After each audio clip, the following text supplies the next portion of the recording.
ونعوذ بالله من شرور أنفسنا ومن سيئات أعمالنا من يهده الله فلا مضل له ومن يضلله فلا هادي له ونشهد أن لا إله إلا الله وحده لا شريك له ونشهد أن سيدنا ونبينا وحبيبنا وحبيب ربنا ومولانا محمدا عبده ورسوله صلى الله تعالى عليه وعلى آله وأصحابه وبارك وسلم تسليما كثيرا كثيرا أما بعد فقد قال الله تبارك وتعالى في كلامه المجيد والفرقان الحميد إنما المؤمنون الذين إذا ذكر الله وجلت قلوبهم وإذا تليت عليهم آياته زادتهم إيمانا وعلى ربهم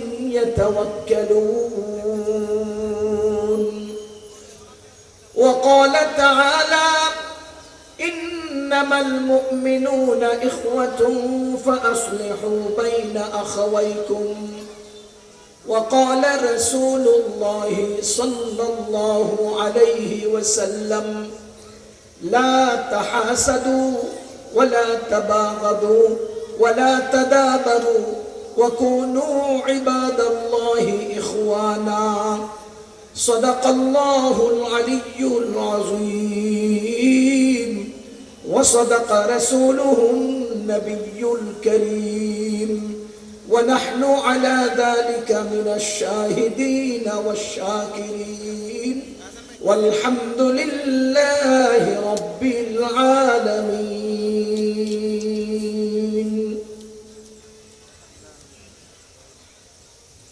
ये सच है कि बातिल की तरफदार नहीं हम ये सच है कि बातिल की तरफदार नहीं हम गद्दार न समझो हमें गद्दार नहीं हम गद्दार न समझो हमें गद्दार नहीं हम ऐ दौलत दुनिया न हिकारत से हमें देख औरों की तरह तेरे तलबगार नहीं हम औरों की तरह तेरे तलबगार नहीं हम वो तेरी निगाहों में खतावार रहे हैं खुद अपनी नजर में तो खतावार नहीं हम फूलों की तरह नर्म मिजाज अपना है नजर फूलों की तरह नर्म मिजाज अपना है नजर हम तीर नहीं नेज़ा और तलवार नहीं हम तीर नहीं नेज़ा और तलवार नहीं हम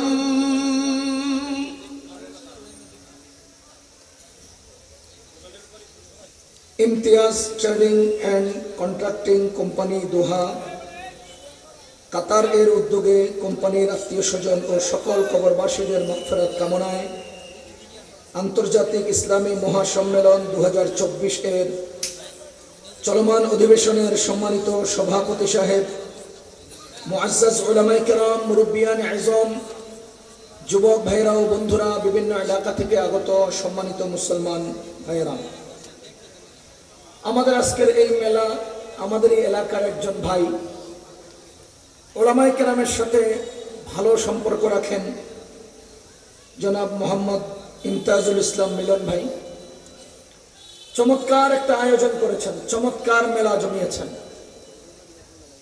মানুষ তো কত কিছুই করে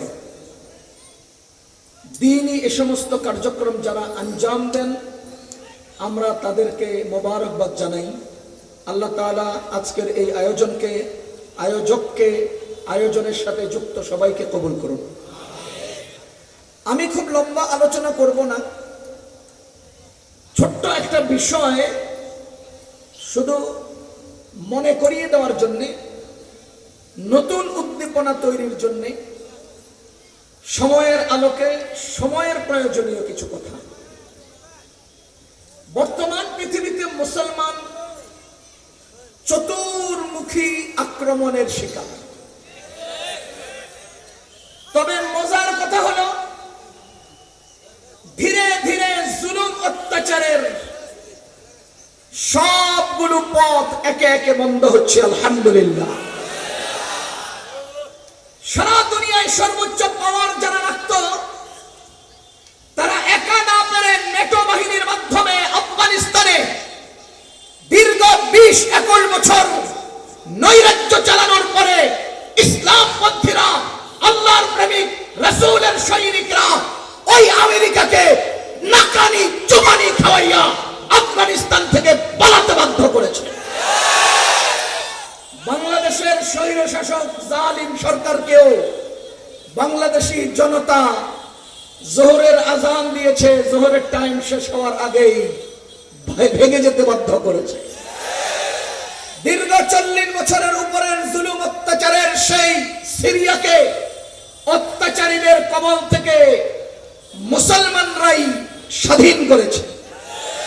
ইনশাআল্লাহ এই ধারাবাহিকতা সামনে চলতে থাকবে এবং বিশ্বের সব জালিমদের মাথা কেটে মাজলুমদের বিজয় হবেই হবে ইনশাআল্লাহ। আমি খুব সংক্ষেপে কয়েকটি কথা বলবো।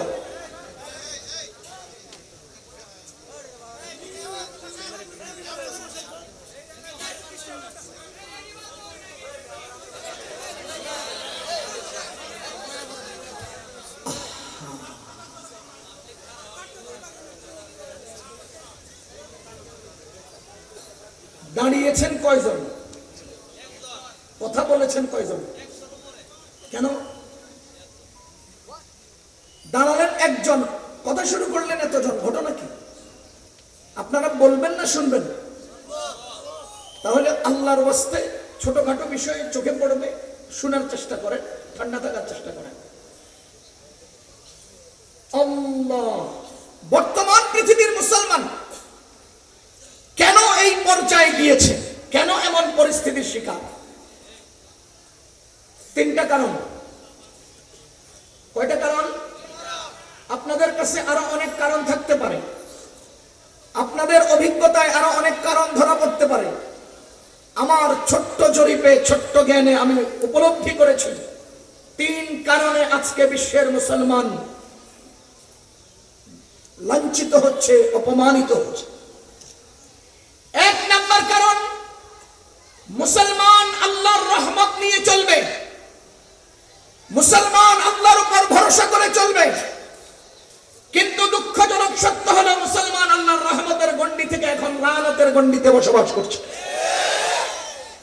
মুসলমান আল্লাহর উপর ভরসা ছেড়ে দিয়ে বস্তু এবং ব্যক্তির উপর নির্ভরশীল হয়ে গেছে। সাহাবায়ে কেরাম আল্লাহ নির্ভরশীল ছিলেন, আল্লাহর উপর ভরসাশীল ছিলেন। আল্লাহর উপর ভরসা করে 60 জন সাহাবী 60,000-এর মোকাবেলায় যুদ্ধ করেছেন। মাত্র 3,000 লোক 1,20,000-এর মোকাবেলা করেছেন। মাত্র 313 জন লোক 1,000 সশস্ত্র বাহিনীর মোকাবেলায় বিজয় ছিনিয়ে এনেছেন। এর পেছনে একমাত্র শক্তি হলো আল্লাহর উপর ভরসা।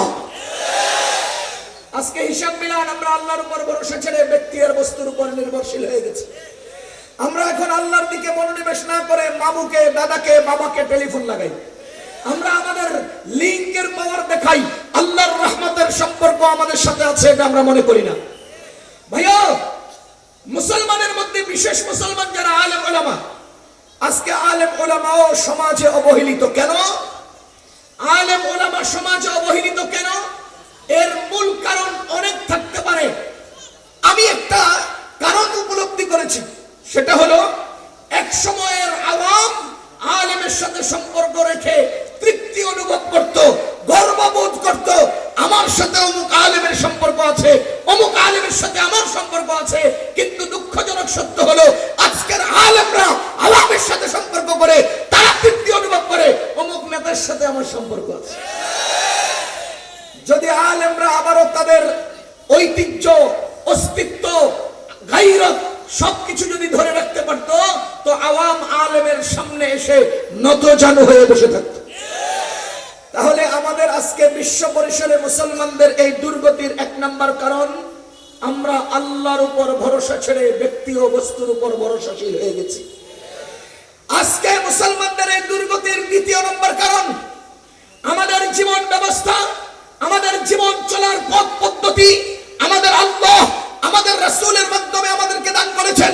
আমরা আমাদের রাসূলের সেই পরিপূর্ণ পরিচ্ছন্ন একমাত্র জীবন ব্যবস্থা সুন্নতের পথ ছেড়ে বেদাতের পথ, রুসুমাতের পথ, সাম্রাজ্যবাদীদের পথ, পশ্চিমাদের পথ অবলম্বন করেছি। খোদার কসম, সাহাবায়ে কেরাম আলোকিত হয়েছেন নবীজির আদর্শে। আমরা আজকে লাঞ্ছিত হচ্ছি নবীজির আদর্শ ছাড়ার কারণে। আমি একটা যৌক্তিক প্রশ্ন করি আপনাদেরকে। বাংলাদেশে বাঙালি বসবাস করে, রোহিঙ্গারাও বসবাস করে, কথা বলেন। সরকার কর্তৃক কিছু অনুদান দেবে, বাঙালিদেরকেও দিবে, রোহিঙ্গাদেরকেও দিবে। ঘটনার চক্রে বলা হলো বাঙালিরা লাইনে আসেন, রোহিঙ্গারা আপনারা আপনাদের লাইনে আসেন। একজন রোহিঙ্গা এসে বাঙালিকে বললো যে ভাই বাঙালি, আমাদেরকে জায়গা দিয়েছেন, থাকার ব্যবস্থা দিয়েছেন, খাওয়া দিচ্ছেন, আমাকে একটু সুযোগ দেন না, আমি বাঙালির কাতারে দাঁড়িয়ে একটু অনুদানটা নিয়ে নেই। অথবা কোনো বাঙালি বলল রোহিঙ্গাদের কাছে যে তোমাদেরকে আমরা জায়গা দিয়েছি, যে তোমাদেরকে থাকা খাওয়ার ব্যবস্থা দিয়েছি, আমাদেরকে একটু সুযোগ দাও না, তোমাদের কাতারে দাঁড়িয়ে আমি অনুদানটা নিয়ে নেই। বিবেককে জিজ্ঞেস করতে চাই, বলেন বাঙালির কাতারে রোহিঙ্গার জায়গা হবে? রোহিঙ্গার কাতারে বাঙালির জায়গা হবে না। বাঙালির কাতারে বাঙালির ইজ্জত, রোহিঙ্গার কাতারে রোহিঙ্গার ইজ্জত, বাঙালির কাতারে বাঙালির শক্তি, রোহিঙ্গার কাতারে রোহিঙ্গার শক্তি। ঠিক তেমনি ভাবে আমাদের মুসলমান নবীজির আদর্শের কাতারে আমাদের পাওয়ার, নবীজির আদর্শের কাতারে আমাদের শক্তি। আমরা আজকে পশ্চিমাদের কাতারে গিয়ে ইজ্জত তালাশ করছি। না না, আয়াবতাগুনা ইনদাহুমুল ইজ্জা ফাইন্নাল ইজ্জাতা লিল্লাহি জামিআ। তোমরা কি তাদের আদর্শে ইজ্জত খুঁজো? না, ইজ্জতের মালিক তো আল্লাহ, ইজ্জতের রব তো আল্লাহ। তুমি যেরকম বাঙালির কাতার থেকে রোহিঙ্গার কাতারে গেলে তোমাকে কনি দিয়ে সরাবে, রোহিঙ্গার কাতার থেকে বাঙালি কাতারে আসলে লাঠি মেরে তোমাকে সরাবে। তুমি মুসলমান কাফেরদের কাতারে গিয়েছো, এজন্যই তো তোমাকে লাঠি আর উষ্টা দিচ্ছে।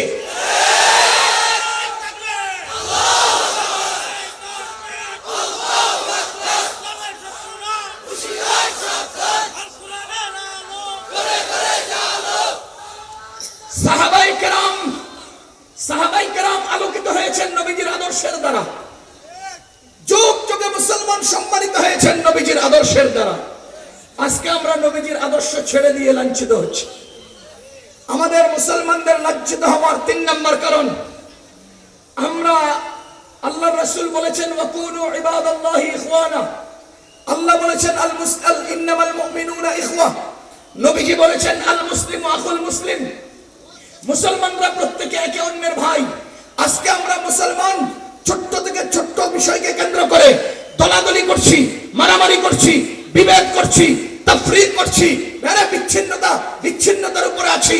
ঐক্যবদ্ধ শক্তি নিয়ে মুসলমান কাঁধে কাঁধ মিলিয়ে আল্লাহর উপর ভরসা করে নবীজির সুন্নতের উপরে যদি জীবন কাটাই, খোদার কসম সারা দুনিয়ার কাফের মুসলমানের পায়ে সিজদা করতে বাধ্য। আল্লামা ইকবাল বলেছেন मनफात एक है इस कौम की नुकसान भी एक ही सबका नबी दीन भी ईमान भी एक हिरम पाक भी कुरान भी अल्लाह भी एक कुछ बड़ी बात थी होते जो मुसलमान भी एक फिरकाबंदी है कहे और कहे जाती है क्या जमाने में पनपने की यही बात है जात हिसेबे मुसलमाনের লক্ষ্য ক্ষতি উভয় একই। নবী বলো, ধর্ম বলো, ঈমান বলো, তাহাও একই। কোরআন বলো, কাবা বলো, আল্লাহ বলো, তাহাও একই। তবে কি যে কঠিন ছিল তারাও যদি হতো একই। কিন্তু কোথাও যাত্রা বিমান, কোথাও আবার দলাদলি। এসব কি আর ভাবের মাঝে মহান হওয়ার ক্রিয়া বলি? দলাদলি ছেড়ে সবাই যদি ঐক্যবদ্ধ হই, আল্লাহর কসম তারা আমাদের পায়ে সিজদা লুটে পড়তে পারবে। আমি সর্বশেষ একটা কথা বলছি, মুসলমান এই শতাব্দী মুসলমানের বিজয়ের শতাব্দী, এই শতাব্দী জালিমের পতনের শতাব্দী, এই শতাব্দী মুসলমানের গণজোয়ারের শতাব্দী, এই শতাব্দী মুসলমানের ইজ্জতের সদ স্থাপনের শতাব্দী। ও দুনিয়ার মুসলমান, জিহাদের জন্য জাগতে হবে না, যুদ্ধের জন্য জাগতে হবে না। আসুন ফজরের নামাজের জন্য জেগে উঠি, যদি দেশের দুনিয়ার সব মুসলমান শুধু ফজরের নামাজে জেগে উঠে, কাফেরের ভিত কম্পন শুরু হয়ে যাবে, কম্পন শুরু হয়ে যাবে।